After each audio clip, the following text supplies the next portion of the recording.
मनशक्तीच्या online उपक्रमामध्ये आपलं सगळ्यांचं हार्दिक स्वागत. आपण योग पुस्तकांवर अभ्यास करतोय जोशी काकांसोबत.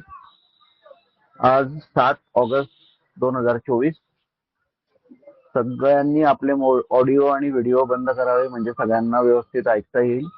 पुढील सूत्रे श्री जोशी काकांकडे. हरिओम. सर्वांना हरिओम, सर्वांना वंदन, सर्वांचं स्वागत. एकंदर हा विषयोग ह्याच्यावरचा 5वा पाठ आहे आणि एकंदर मालिकेतला हा 22वा पाठ आहे. विषयोगाचा अभ्यास करतोय आपण. त्यातला प्रबंध 3 पर्यंत आलेलो आहोत. आज 3 आणि 4 आपल्याला बघायचे. शक्य झालं तर 5वाही बघण्याचा प्रयत्न करू. सुरुवातीला नेहमीप्रमाणे प्रार्थनेने सुरुवात करूया आपण. मी गुरुवंदना म्हणतो. आपण या आपल्या ठिकाणी या प्रार्थनेच्या अवस्थेमध्ये शक्यतो जा. ब्रह्मानंदम परमसुखदम केवलम ज्ञानमूर्तिम द्वंद्वातीतं गगनसदृशं तत्त्वमस्यादिलक्ष्यम् एकं नित्यं विमलमचलं सर्वधी साक्षिभूतम् भावातीतं त्रिगुणरहितं सद्गुरुं तं नमामि। मूकं करोति वाचालं पङ्गुं लङ्घयते गिरिं यत्कृपातमहं वन्दे परमानंदमाधवम्। स्वामीजींचं महाशून्य बिंदूचं पुण्यस्मरण आणि राष्ट्र कल्याण प्रार्थना। हे राष्ट्र मोठे झाले पाहिजे यासाठी अखंड परिश्रमाबरोबर वातावरण शुद्धीही झाली पाहिजे। या दोन्हींची एकत्रता आम्ही करत आहोत। मानवता कल्याणमस्तु, राष्ट्र कल्याणमस्तु, व्यक्ती कल्याणमस्तु। हरिओम। योग ग्रंथापैकी हा पहिला विषयोग आहे, त्याच्यानंतर भाग्ययोग आहे, त्याच्यानंतर एक बुद्धियोग आहे, श्रद्धा योग आहे आणि मग शेवटी शक्तियोग, असे 5 ग्रंथ स्वामीजींनी लिहिलेले आहेत। त्यापैकी हा जो पहिला विषयोग ग्रंथ आहे हा आपल्या वेगळ्या वेगळ्या ज्या माणसाच्या इच्छा असतात त्या इच्छा पूर्तीसाठी कशा पद्धतीने प्रयत्न करायचा, म्हणजे एकीकडे भौतिक इच्छाही पूर्ण होतील, परंतु ते करत असताना आपल्याला योग्य पद्धतीने आपलं जीवन सुद्धा चालवता येईल आणि आपल्यातून कमीत कमी काय म्हणतात तसं शक्तीमध्ये आपल्या इच्छा पूर्ण होऊन आपल्याला पारमार्थिक पद्धतीने सुद्धा पुढे जाता येईल, असा हा विचार आहे। आणि ह्याच्यात आपण जो मागचा पाठ बघितला त्याचा थोडक्यात आढावा असा आहे की आपण ती आकृती बघितली होती, एक संकल्प गुंतण्याचा आणि संकल्प सुटण्याचा। ह्याच्यावर आपण बरीच चर्चा केली आणि ह्या आकृतीमध्ये स्वामीजी सांगतात की माणसाला जन्म होतो तो कुठली तरी इच्छापूर्तीसाठीच होतो, वासनेसाठीच जन्म होतो। मग कुठल्या कुठल्या इच्छा आहेत किंवा कुठल्या कुठले विकार असतात माणसाच्या मनात, ते काम आणि क्रोध हे तर बेसिक विकार आहेत। म्हणजे उत्क्रांतीत अगदी पहिल्या एकपेशीय प्राण्यापासून हे काम विकार आहेत, त्यांच्यावर काही प्रमाणात क्रोध विकार आहेत, परंतु पुढचे जे आहेत मोह, लोभ, मद, मत्सर, या सगळे जे विचार आहेत आणि मग माया, अटॅचमेंट, या सगळ्या गोष्टी माणसाला आहेत। आणि त्यातला बेसिक जो विचार आहे म्हणजे इंद्रिय सुखांचा विचार, त्याच्यामध्ये काम विकार हा मुख्य विकार आहे, त्याचा विचार मुख्यत्वे या विषयग्रंथामध्ये केलेला आहे। आणि ह्याच्यात जे उपाय दिलेले आहेत ते 2 पद्धतीने दिलेले आहेत। एक म्हणजे वर्तनात्मक उपाय। ह्या जगात आपण जे जगतो ते जग नियमाने चालतं आणि त्या नियमांशी जर का आपण अडॅप्ट करून घेतलं, स्वतःला आपण जुळवून घेतलं तर आपलं जीवन सुकर होतं। हा स्वामीजींनी विज्ञानाच्या अभ्यासाच्या माध्यमातून आपल्याकडे संदेश मांडलेला आहे किंवा एक विचार मांडलेला आहे। आणि त्या दृष्टिकोनातून वर्तन चांगलं म्हणजे वर्तन मुख्यत्वे समतेचं पाहिजे, आपल्याबरोबर इतरांचाही विचार पाहिजे. या सगळ्या हा वर्तन विचार जो आहे तो याच्यामध्ये केलेला आहे.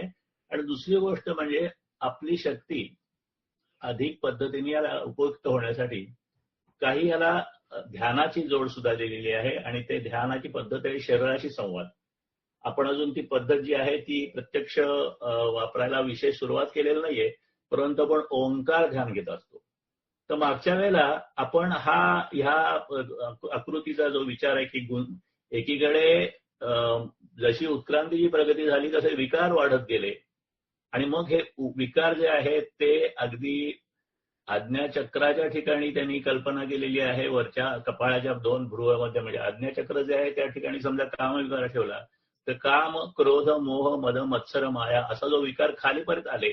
जसजशी प्रगती झाली, जसजसे स्पायनल कॉर्ड डेव्हलप झाले, जसजशी मज्जा सिस्टम डेव्हलप झाली आणि मानव प्रगत झाला, मानवाला अनेक पद्धतीच्या बुद्धीच्या देणग्या मिळाल्या, परंतु विशेषत्व आणि स्वार्थामुळे आपल्याने माणसाने फक्त स्वतःचा विचार करत राहिला आणि ह्या पद्धतीने हे विकार वाढत गेले. मग सुटायचं असेल तशी जे षटचक्रची साधनं आहे की ज्यात आपण ध्यानाला सुरुवात पाठीच्या तळ्यापासून करतो, जो मूळ जे आहे चक्र तिथलं मूलाधार चक्र तिथून सुरुवात करतो आणि हळूहळू ती शक्ती कल्पनेनी उचलत आपल्याला आज्ञाचक्राकडे जाण्याची, अशा पद्धतीने हे विकार हळूहळू कमी करायचे. जसे आपण गुंतत गेलो तसे हळूहळू सुटण्याचा प्रयत्न करायचा. हा योगाचा विचार. असे 2 विचार स्वामीजींनी 2 उपाय आपल्याला सुचवलेले आहेत ते आपण बघतोय. तर मागच्या वेळेला आपण हे बघितलं कसं आपण अडकत गेलेलो आहोत, कारण हा विचार जो आहे माणसाने स्वार्थाचा विचार केलेला आहे, माणसाने संकुचित विचार केलेला आहे आणि त्या पद्धतीने माणूस अडकत गेला.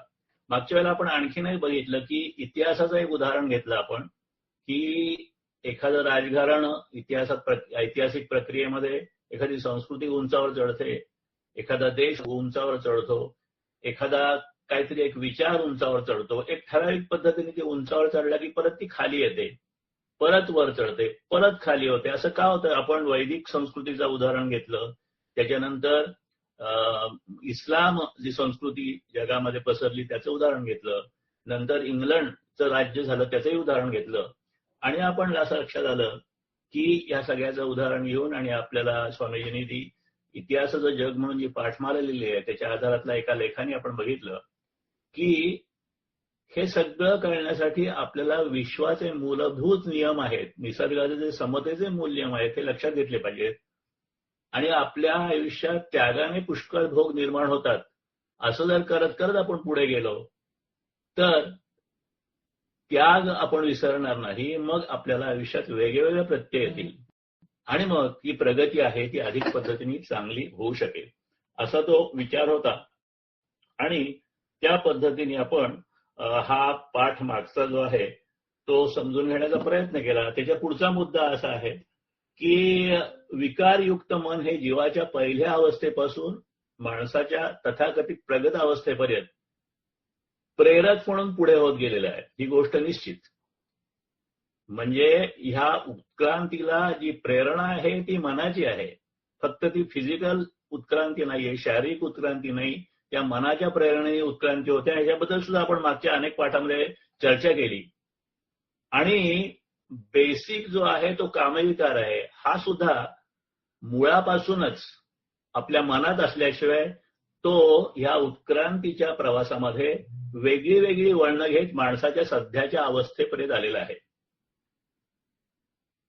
आता या षड्विकारामुळे म्हणजे काम, क्रोध, मोह, मद, मत्सर, माया ह्याच्यानंतर हे मनाचे विकार आहेत.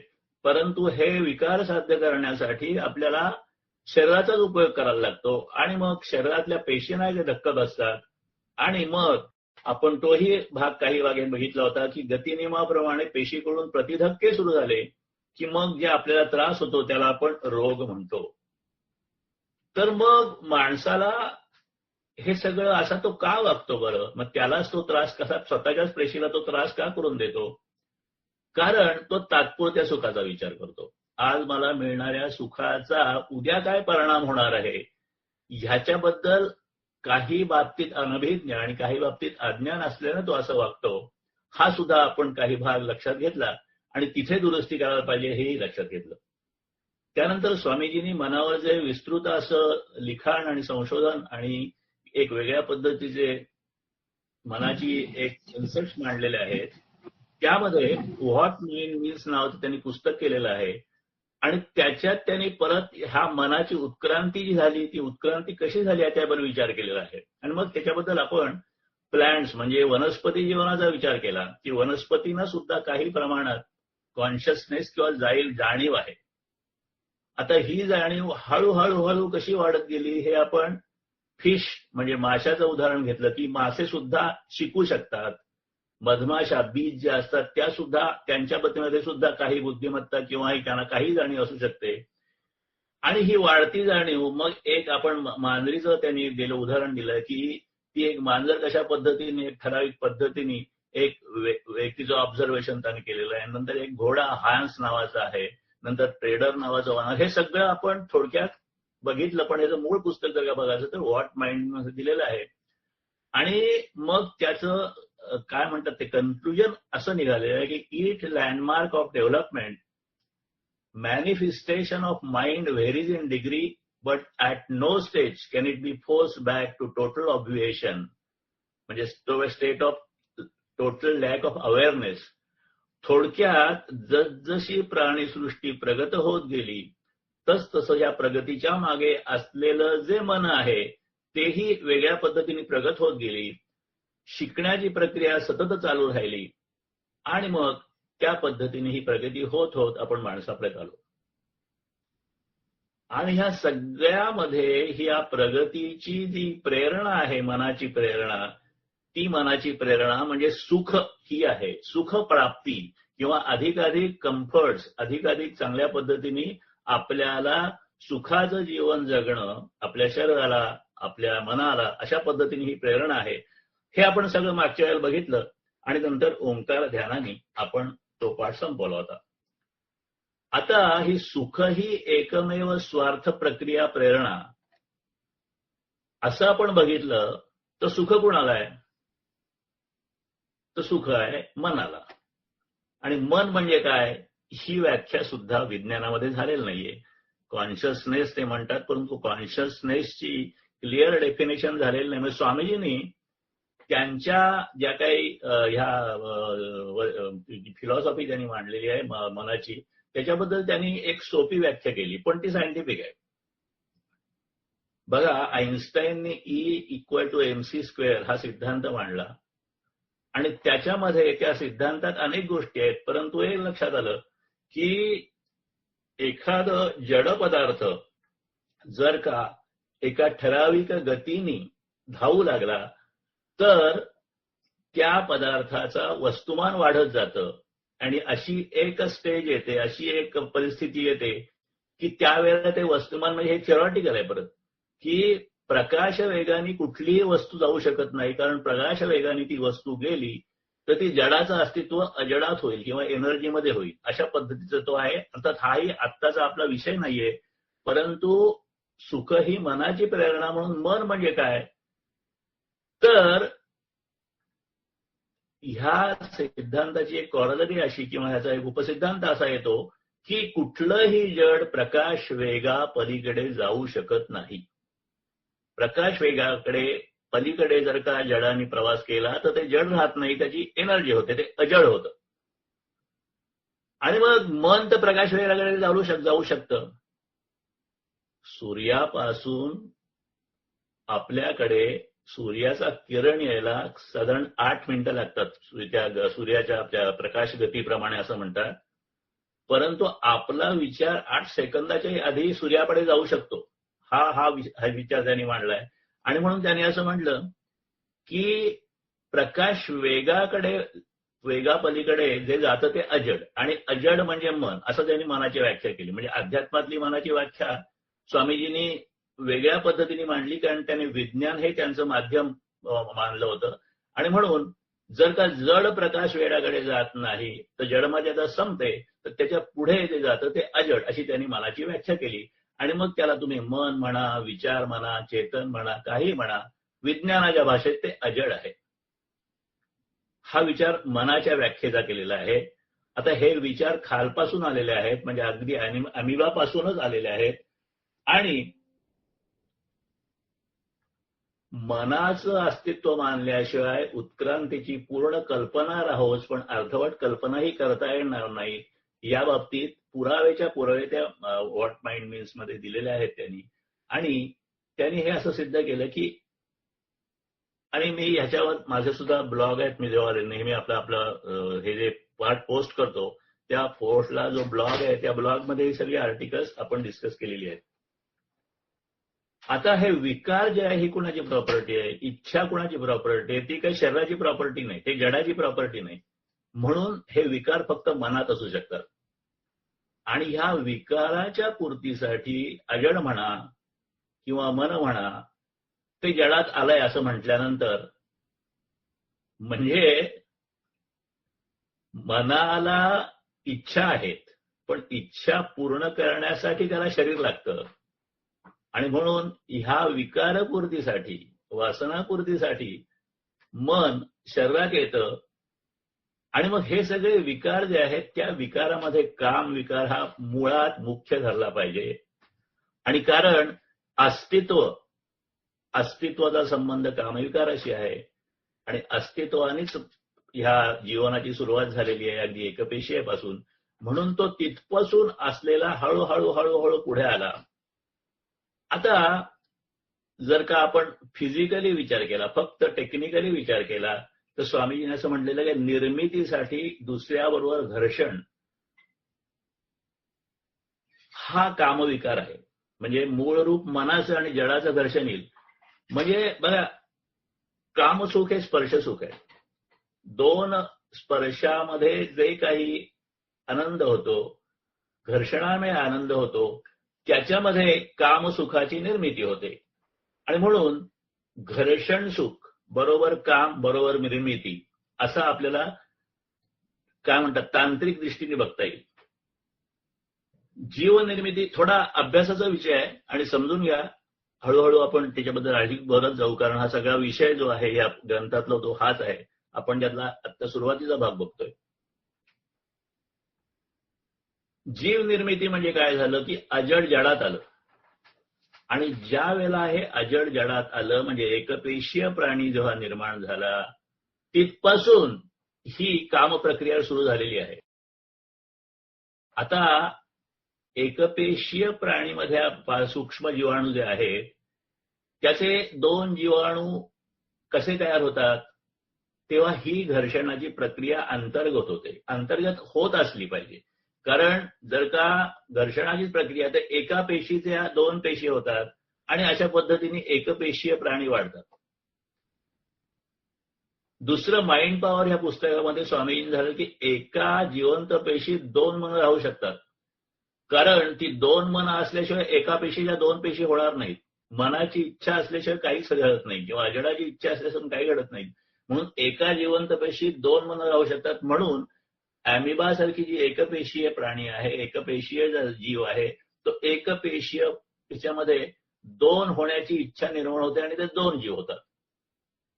म्हणून एकाच एकपेशीय शरीरातील दोन मनातील काम इच्छांची प्रतिक्रिया आणि त्यातून दोन पेशीची निर्मिती, ही गोष्ट वरवर आपल्याला जर का अवघड वाटली तरी आश्चर्यकारक मानण्याचं कारण नाही. कारण आपण बघतो की एका पेशीपासूनच दोन पेशी, दोन पेशीपासून चार पेशी, अशाच पद्धतीने ते एकपेशीय प्राण्यांचं वाढ होतं.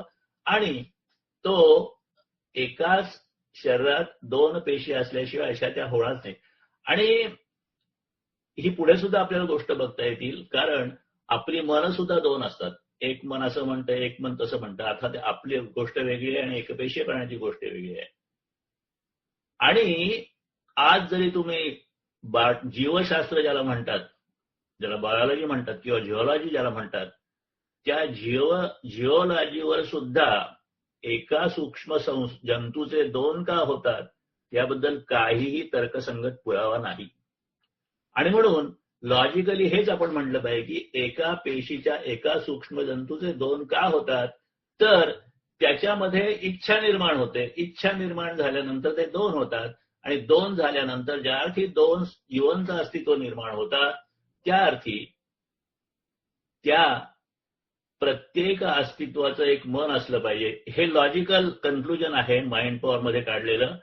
पण सायंटिफिकली अजून मनाचीच डेफिनेशन न झाले असल्यामुळे एका जंतूचे दोन का होतात हे स्वामीजींनी त्यांच्या माइंड पॉवर पुस्तकामध्ये म्हणजे 1984-85 त्यावेळी बघितलं. पण मी आत्ता सुद्धा सर्च केलं गुगलमध्ये व्हेरीफाय करायला की no explanation of why but only of how, म्हणजे single cell organism use cell division as their method of reproduction. They do it like this, they know, but why they do, they don't know. So the logical thing is that की ज्या अर्थी ते होतं त्या अर्थी ती अजडाची इच्छा असली पाहिजे.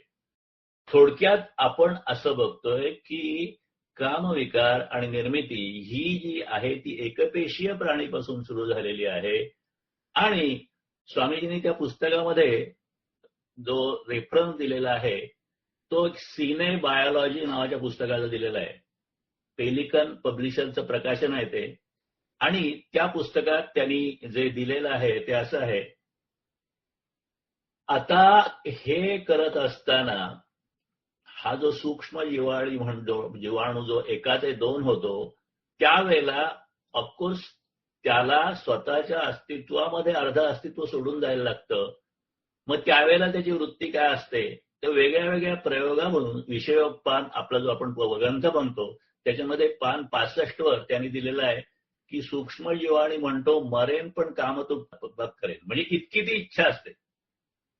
आता ही सूक्ष्मजीवाची कथा आहे. आपण काय बघतोय की ही जी कामभावना आहे ती कशी अत्यंत प्रबळ आहे, अत्यंत बेसिक आहे. तर ती सूक्ष्मजीवाणूमध्ये आहे. वनस्पतीमध्ये आहे का नाही तर वनस्पतीमध्ये तर स्त्री केशर आणि पुरुष केशर असे 2 प्रत्यक्ष भाग आहेत. ते तर वनस्पती शास्त्रज्ञांनीच मान्य केलेलं आहे. याचाही रेफरन्स विषयोच्या 568 वर आहे. आणि ह्यातला आत्ता जो इंटरनेटचा रेफरन्स मला मिळाला तो असा आहे, म्हणजे सूक्ष्म वनस्पतीमध्ये ही जी अस्तित्वाची आणि प्रजननाची इच्छा आहे ती कशी असते की फूल हे फुलझाडामधला प्रजननाचा अवयव आहे. फुलामध्ये पू केसर आणि स्त्री केस असतात आणि कीटकांना आकर्षित करण्यासाठी आकर्षक रंगीबेरंगी पाकळ्या असतात. काही फुलामध्ये आकर्षक करण्यासाठी मध सुद्धा असतो. फुलांना छान वास येतो. आता हे फूल कीटकांना आवडतं, पाखरांना आवडतं, माणसांना आवडतं. आणि मग ह्या माध्यमातून ह्या फुलांचं म्हणजे फुलांच्या स्त्री बीजाचं आणि पुरुष बीजाचं मिलन घडून आला मदत होते. ते प्रत्यक्ष घ्यावी हरत नाहीत, परंतु कीटक इकडून तिकडे गेल्यानंतर त्या पद्धतीने ते पुनरुत्पादन त्यांचं होतं आणि मग नव्या झाडाची फळांची निर्मिती होतो. आता अनंत काळापासून फुलणारी अनेक रंगी अनेक ढंगी फुलं आपल्या सौंदर्याने फक्त पशुपक्ष्यांना किंवा कीटकांनाच नाही तर माणसांना सुद्धा मोहात पाडत आलेली आहेत.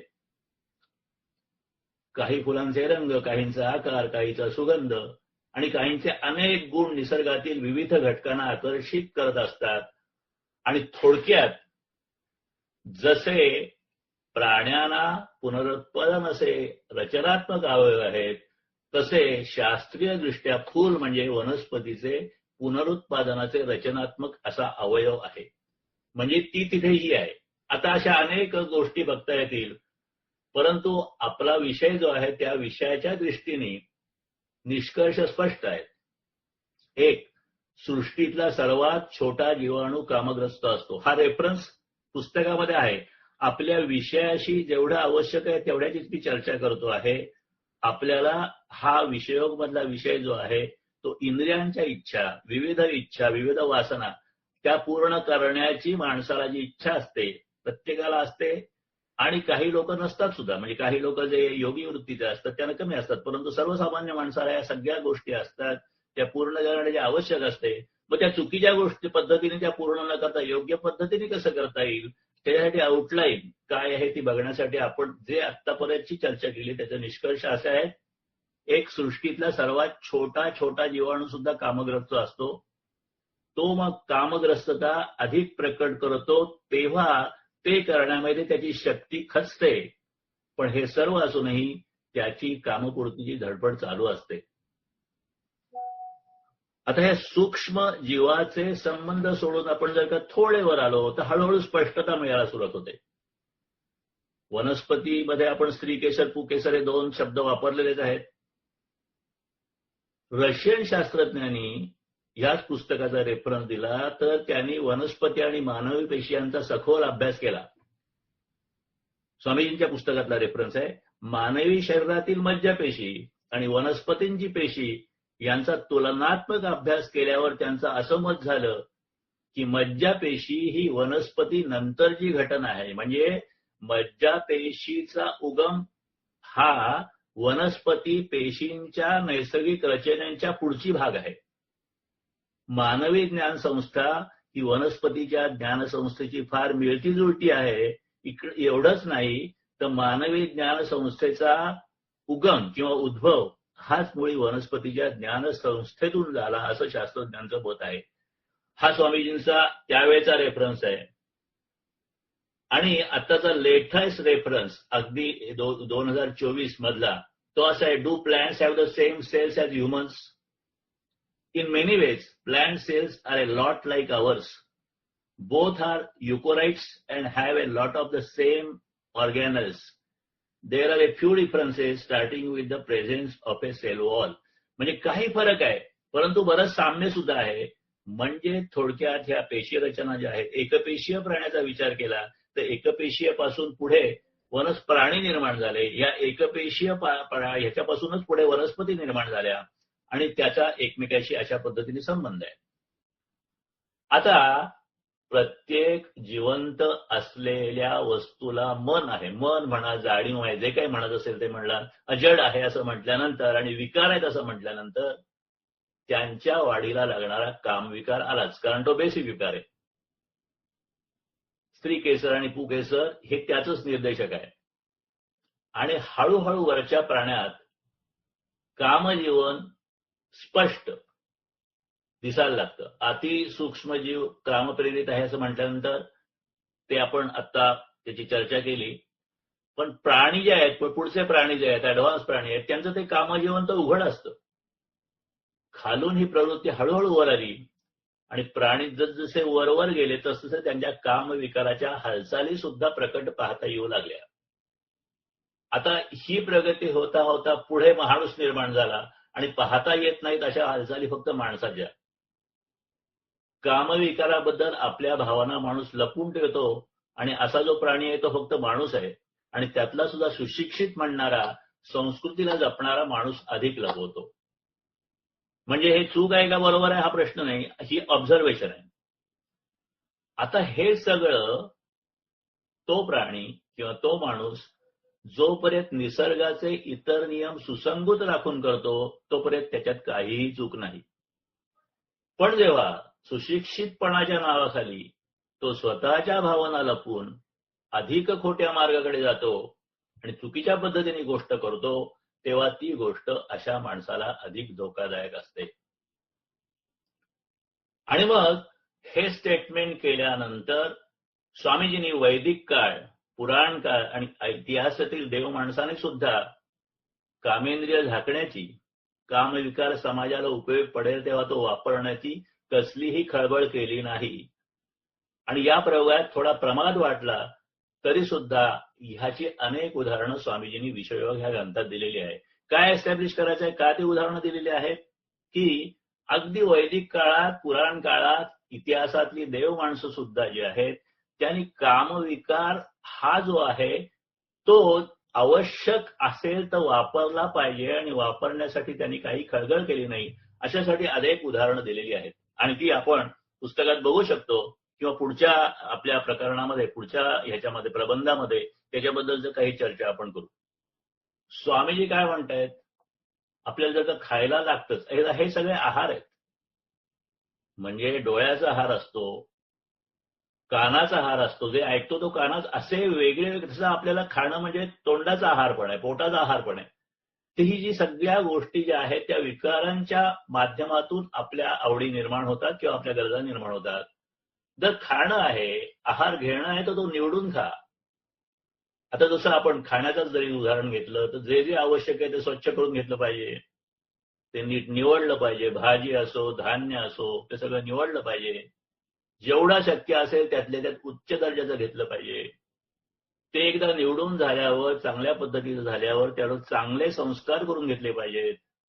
अशा पद्धतीने ते तयार झालेलं अन्न खाताना योग्य प्रमाणात खाल्लं पाहिजे. आणि असं नाही केलं तर ते अन्नच मग शेवटी आपल्याला त्रास देतो, विषरूप होऊन बसतं. म्हणून कमी खाऊन चालणार नाही, जास्त खाऊन चालणार नाही. आणि यापेक्षा अधिक सर्वांगीण खाद्याबद्दलचा विचार केला पाहिजे. आणि सगळ्या प्रकारच्या आहारांना मगाशी म्हटल्याप्रमाणे ही गोष्ट लागू पडेल. कारण जी गोष्ट खाण्याची तीच आपल्या सगळ्या विकारांची आहे. काम, क्रोध, लोभ, मद, मत्सर, माया ह्या सगळ्यांची ही गोष्ट आहे. आणि म्हणून आपलं कामजीवन अधिक होण्यासाठी स्वामीजी म्हणतात, मी तुम्हाला काही अत्यंत चांगल्या युक्त्या सांगणार आहे.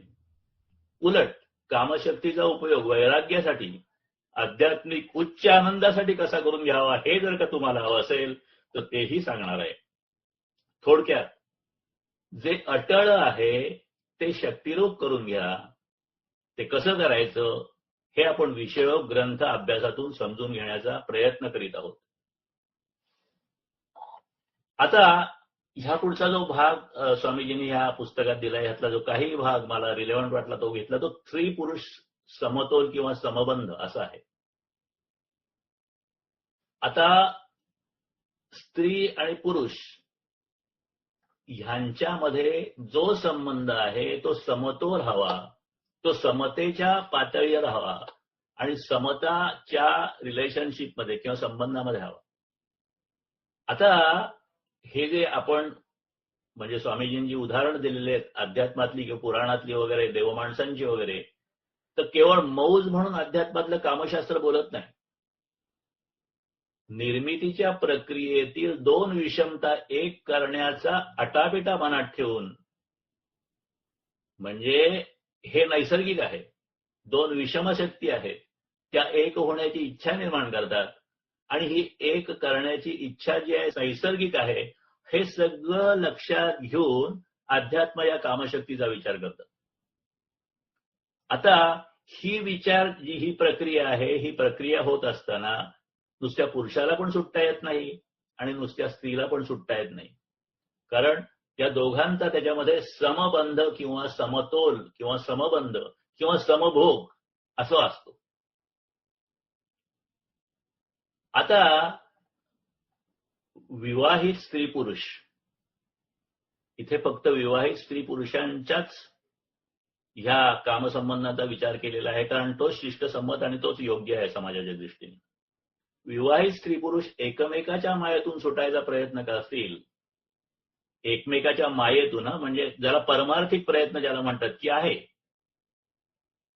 तर किंवा जरी कामविकाराचा समतोल त्यांना साधायचा असेल, म्हणजे प्रपंचिक सुख मिळवायचं असेल किंवा परमार्थिक सुख मिळवायचं असेल, तर आतून येणारी विकार शक्ती लक्षात घेऊन त्याचा दोघांशी समतोल करणं आवश्यक आहे.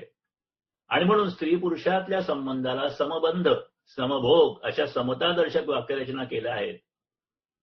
आपल्याकडे आपल्या संस्कृतीमध्ये जो विचार आहे त्याच्यामध्ये there is no concept of weaker sex. Weaker sex हा एक शब्द वापरला जातो आणि विकर सेक्स हा कन्सेप्ट अध्यात्मामध्ये नाही. त्याच्यामध्ये समबंध आणि समतोल असणं आवश्यक आहे. आणि ह्या ठिकाणी जरा अधिक चांगल्या पद्धतीने एक्सप्लेनेशन करायचं असेल तर अमृतानुभव मध्ये स्वामीजींनी अमृतानुभवावर चौवार्षिक वर्गातल्या चौथ्या वर्षी छानपैकी विवेचन घेतलेले आहेत. अमृतानुभव हा ज्ञानेश्वरांचा ग्रंथ आहे आणि त्या ग्रंथाचं वर्णन करताना असं म्हणतात की तो इतका उच्च पद्धतीचा ग्रंथ आहे की एका आत्मज्ञानी माणसानी आपल्या आत्मज्ञानाचे अनुभव दुसरा आत्मज्ञानी माणसाला सांगण्यासाठी जो काही प्रयास होईल किंवा जी काही मांडणी होईल ती अमृतानुभवामध्ये आहे. स्वामीजींनी ह्यातल्या फक्त पहिला जो प्रकरण आहे, पहिला जो अध्याय आहे त्याच्याबद्दल पाठ घेतलेला आहे चौवार्षिक मध्ये, आणि त्यातली त्यांनी त्या सगळ्याचा स्त्री पुरुष संबंधांशी किंवा ज्याला आपण म्हणतो की स्त्री पुरुष एकत्व किंवा संसारिक जीवन कशा पद्धतीने करावं हे शिवशक्तीच्या माध्यमातून आहे. सगळं मूळ बघण्यासारखे. मी फक्त एक त्याचा रेफरन्स देतो कारण तो इथे रिलेटेड वाटला म्हणून. ती ओवी अशी आहे, आवडीनेची वेगे एक एका ते गिळिती अंगे की द्वैताचे निपांगे उगळीते आहाती. आवडीचे निवेगे एक एका ते गिळिती अंगे की द्वैताचे निपांगे उगळीते आहाती. बघा, एकोहम बहुश्याम अशी कल्पना आहे. विश्व निर्माण कसं झालं, हे जग कसं निर्माण झालं, की निर्गुण निराकार अशा ज्या ब्रह्माला आपण अस्तित्वात यावं असं वाटलं आणि मग जे निर्माण झालं ते विश्व होतं आणि त्या विश्वातून पुढे सगळं विश्व निर्माण झालं. एका शरीरातली शिव आणि शक्ती आवडीने म्हणजे त्या शिवानी जे मूळ तत्व आहे त्यांनी आपल्यापासून आणखीन एक शक्ती निर्माण केली.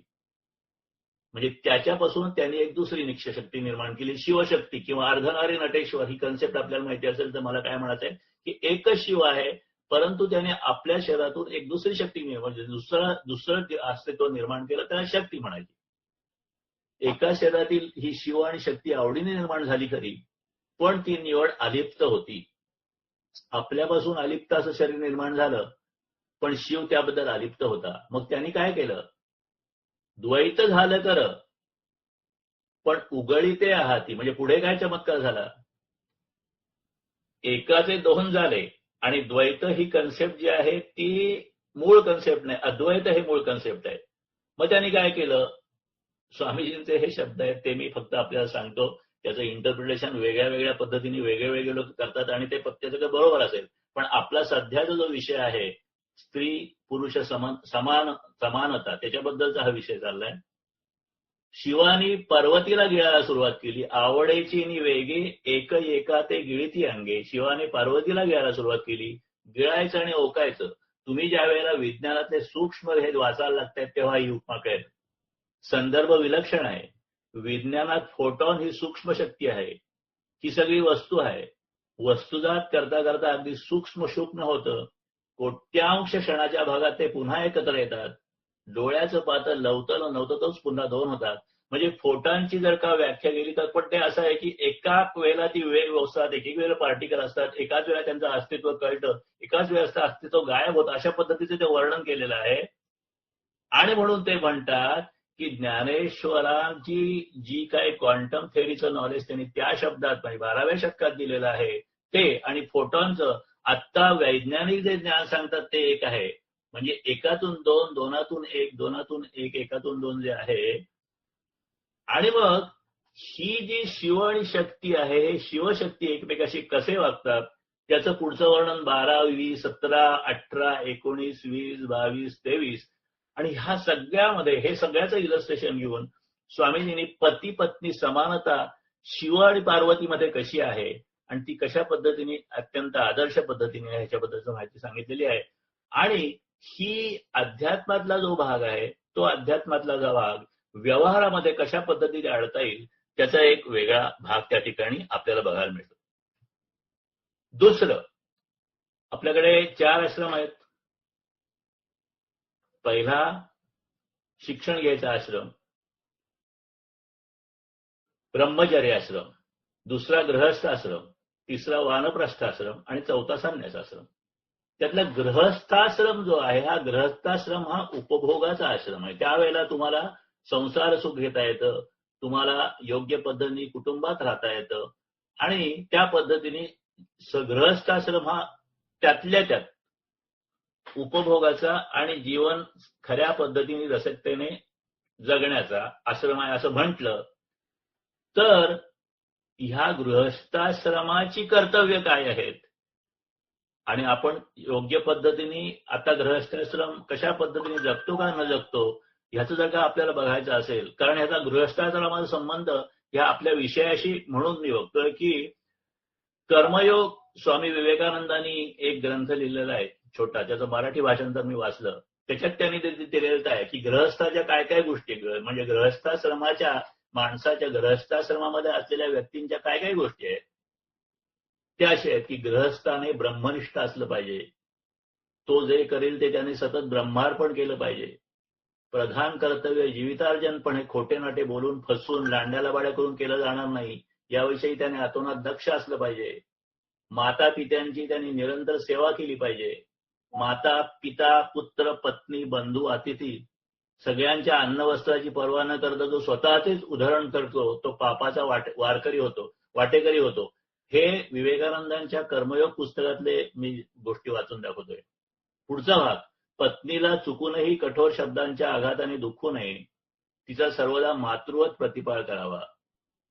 4 वर्षाचा होईपर्यंत मुलाचे लाड पुरवून नंतर तो 16 वर्षाचा होईपर्यंत त्याला नानाविध सद्गुणांचे नि विविध विद्यांचे शिक्षण द्यावे.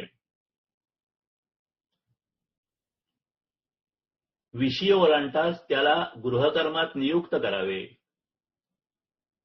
त्याला बरोबरीचं समजून पित्याने त्याच्याशी प्रेमपूर्वक वर्तणूक करावी. म्हणजे समताचा जो भाग आहे तो सगळा यांनी दिलेला आहे. कन्येचेही याप्रमाणे हुबेहूब लालन पालन केले पाहिजे. अत्यंत काळजीपूर्वक शिकून सवरून उपवर होताच यथाकाळी धन अलंकारासहित सत्पात तलवाराला अर्पण केली पाहिजे. म्हणजे आई वडील, शेजारी, नातेवाईक, अतिथी या सगळ्यांच्या बाबतीत गाईडलाईन्स आहेत आणि या सगळ्या बाबतीत सक्तीचा कुठलाही अतिरेक टाळावा. शत्रूशी वागताना मर्दपणाचा अवलंब केला पाहिजे, पण गुरुमित्रांशी विनीत भावानं वागलं पाहिजे. निंदनीय दुष्ट लोकांना सन्मान देऊ नये आणि सन्मानाला योग्य असलेल्या व्यक्तींची मानखंडना करू नये. सहवास आणि विशेष निरीक्षण यांच्याद्वारा लोकांचा स्नेह, प्रवृत्ती, प्रकृती जाणून घेऊन मग त्यांच्यावर विश्वास ठेवावा. आणि हे सगळं करण्यासाठी यत्नपूर्वक विद्याधन, यश आणि धर्म याचं अर्जन करावं. व्यसन आणि कुसंगती, चुकीचं मिथ्या भाषण, ह्या परद्वेषाचा त्याग करावा. या सर्व मर्यादेत धनार्जन करणं वाईट नाही, कारण धन हे वितरणासाठी आहे. गृहस्थ हा समाज जीवनाचे केंद्र, वित्त संपादन आणि त्याच्या सत्कार्यासाठी व्यय ही त्याच्या दृष्टीने उपासना आहे. आणि ह्या सगळ्यावरून आपल्याला असं दिसून होतं की कर्मयोगाच्या समस्त तत्वांना जीवनात उतरवणं म्हणजे गृहस्थाश्रमाचे मुख्य कर्तव्य होय. हा गृहस्थाश्रमाचा विषय आपण का घेतला या ठिकाणी? कारण गृहस्थाश्रम जो आहे किंवा संसारिक जीवन जे आहे त्याच्यामध्ये काम पूर्ती किंवा एकंदर जीवनाचा उपभोग ह्या जशा गोष्टी महत्वाच्या आहेत तशा कर्तव्याच्या सुद्धा गोष्टी आपल्याकडे अत्यंत महत्वाच्या आहेत, त्याला महत्व दिलेलं गेलेलं आहे. तर ह्या ठिकाणी हा जो आपला तिसरा प्रबंध होता या विषयोगाचा तो आपण पूर्ण करतो आहोत. ह्या ठिकाणी आपण वर्तनात्मक गोष्टी बघितल्या. एकंदर उत्क्रांतीमध्ये प्रगती होत होत माणूस उत्क्रांत होत गेला. माणसाकडे अतिशय उत्कृष्ट अशा प्रकारचा मेंदू आहे. माणसाला स्वतःबद्दलची जाणीव आहे. स्वतःचं तो इव्हॅल्युएशन करू शकतो. स्वसंवेद्य तो आहे. परंतु ह्या सगळ्या जरी गोष्टी असल्या तरी माणसाचा सगळा भर जो असतो तो स्वतःच्या सुखासाठी आणि स्वतःच्या बद्दल विचार करण्यासाठी असल्यामुळे मग काम क्रोधाबरोबर लोभ, मोह, मद, मत्सर आणि माया ह्या गोष्टी वाढत गेल्या. त्या करण्यासाठी आपल्याला जाणीवपूर्वक प्रयत्न करून ह्या विकारांतून उलटं यायला पाहिजे. त्यासाठी वर्तन कसं असावं? प्रत्यक्ष हा जो विकार आहे कामविकार तो जरी अत्यंत अटळ आणि त्याची आपण नोंद घ्यायलाच पाहिजे असला तरी तो योग्य पद्धतीने त्याचा विचार कसा करावा आणि त्यासाठी जे गृहस्थ जीवन आहे ते कशा पद्धतीने जगावं हा आपण भाग थोडक्यात बघितला. आता प्रबंध 4 याचं शीर्षक दिलेलं आहे कामरूप देव माणसं. 12:19 झालेत. मी हा भाग थोडक्यात घेतो आणि मग आपण शेवटी एक 5-10 मिनिटं ध्यानाकडे नेहमीप्रमाणे वळूया. ह्या प्रबंधात स्वामीजी म्हणतात दुसऱ्या प्रबंधात आपण देवसृष्टीचा विचार केला आणि तिथे सुद्धा कामविकाराची प्रतीक जी आहे ती कशी जनतेपुढे राहून दिलेली आहेत याचा विचार केला. तिसऱ्या प्रबंधात सृष्टीमधल्या सूक्ष्मत्वापासून कामधारा कशी वाहत आली आहे ते पाहिलं. आता ह्या प्रबंधामध्ये देवसृष्टीचा विचार झाला. आता मनुष्य जातीतली शहाणी सुरणी माणसं म्हणजे जी खरोखर अत्यंत योग्य पद्धतीने खूप उच्च स्थितीला गेलेली माणसं आहेत ते काय करतात असा प्रश्न उभा राहिलाय. आता ह्याच्यातले 4 उदाहरण आहेत ती आपण फक्त पासिंग रेफरन्सेस म्हणून बघतो, कारण त्याचं जे देण्याचा जो हेतू आहे तो आपण जास्त बघणार आहोत. भगवान महावीर ह्यांची जी मूर्ती असते ती दिगंबर असते, त्याच्यामध्ये वस्त्र नाही अशी मूर्ती असते. म्हणजे तिथे सुद्धा कुठल्याही पद्धतीने हा विकार किंवा ह्याचं अस्तित्व लपवण्याचा प्रयत्न नाही. दुसरं उदाहरण दिलंय आद्य शंकराचार्यांचं. शंकर दिग्विजय ग्रंथातलं ते वर्णन दिलेलं आहे. शंकराचार्यांनी हिंदू धर्माची प्रस्थापना करण्यासाठी त्यावेळी अयोग्य विचार करणारे जे काही म्हणजे चुकीचे विचार करणारे जे लोक पण विद्वान होते, त्यांच्याशी त्यांनी अनेक प्रकारचे वादविवाद आणि अनेक प्रकारचे त्यांनी विद्वत सभा घेतल्या. त्यापैकी एक त्यांची सभा होती ती मंडळ मिश्र नावाच्या एक अत्यंत ज्येष्ठ अशा एका विद्वानाबरोबर त्यांचा वाद झाला. मंडळ मिश्र जेव्हा त्या वादामध्ये कमी पडायला लागला, त्यांच्या पत्नी सरस्वती होती, त्या म्हणाल्या की मी आपल्याशी वाद धरते पतींच्या ऐवजी. आणि मग शंकराचार्यांचा त्याचा वाद झाला. त्या वादातून सरस्वती यांनी शंकराचार्यांना काही कामविषयक प्रश्न विचारले. शंकराचार्य हे एकदम काय म्हणतात ते ब्रह्मचारी असल्या कारणाने त्यांना त्याच्याबद्दलची उत्तरं देता आली नाही. मग त्यासाठी त्यांनी काय प्रयत्न केले ह्याचं वर्णन त्यांनी दिलेलं आहे. नंतर मच्छिंद्रनाथांचं उदाहरण दिलेलं आहे. डॉक्टर हजारी प्रसाद द्विवेदी यांचं जे आहेत आणि जे विविध वेगवेगळे ग्रंथ आहेत त्यातले निष्कर्ष त्यांनी दिलेले आहेत. गोरखनाथ जे आहेत त्यांची जन्माची जी कहाणी आहे, त्यांचा राखेचा जन्म झाला आणि त्याच्या पाठीमागे पार्श्वभूमी काय, ह्या 4-5 गोष्टी त्यांनी दिलेल्या आहेत. त्या जरूर वाचाव्या ज्यांना वाचायच्या असतील. पण स्वामीजीच म्हणतात की यांच्या चरित्रातल्या गोष्टी देऊन कामविकार ही लपवण्याची गोष्ट नसून तो एक मूलभूत विकार असून त्याचा योग्य अभ्यास आणि योग्य उपयोग करून घेणं हे महत्वाचं आहे. हे आपण ह्याच्यामध्ये बघतो आहोत.